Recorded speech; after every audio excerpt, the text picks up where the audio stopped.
The thing about micro influencers is that they're a little bit more relatable. You feel like you can talk to them. It's more of like your friends and family type of following. It's someone with just a smaller, more intimate type of following.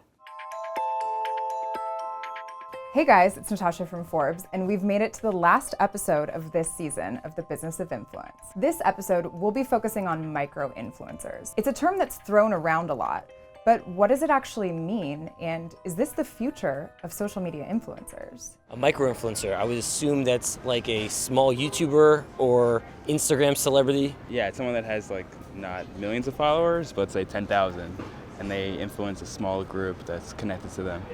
I know a lot of people follow like beauty related blogs. If it's fashion related, I'm totally in. Like if it's urban streetwear, count me in. I think a lot of people who have less followers are more excited about people contacting them for things. I actually had no idea what a micro-influencer was until I got an email saying that I was a top 30 micro-influencer. I believe that everyone can be an influencer, but I feel like a lot of people don't understand the work behind it, and it's not just snapping pictures of your food. It's all about your aesthetic and your niche and what you really want to portray on social media. I got into the influencer space kind of on accident. I've always had a love for photography. When I was on Instagram, I was pregnant. I ended up having my daughter shortly after, and I started sharing photos of her on Instagram. And I noticed that there was this huge community of other moms sharing photos of their kids as well, but also, creating captions that I could relate to. Micro-influencer is sort of like a new buzzword. It's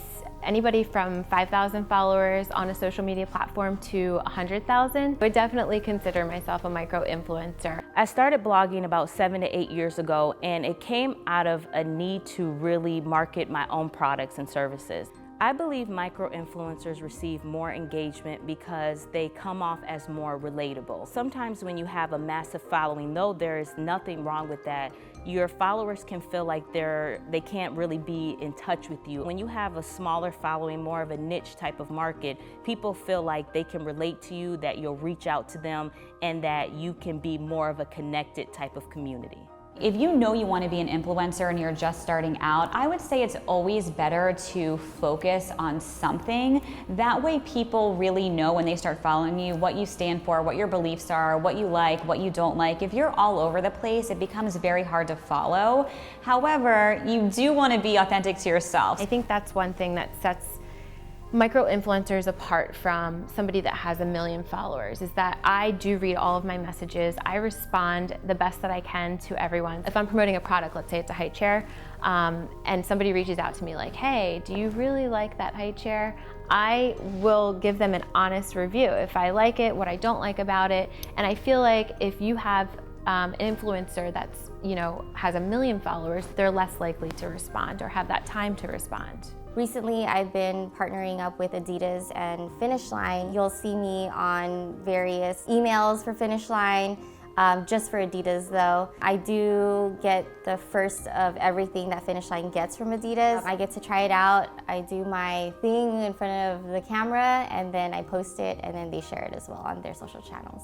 We are doing so many micro-influencer campaigns for the brands that we work with because we are seeing incredible results, and brands are realizing that they don't have to pay influencers $10,000 to do one post. They can do a campaign with 50 micro-influencers for the same price and now have enough content for their feed for the next few months and be able to reach even more people. And when you're working with these micro-influencers, they have this authentic connection to their followers, and there's so much more trust there. Working with micro-influencers is becoming more and more important for brands, and we're recommending it every single day.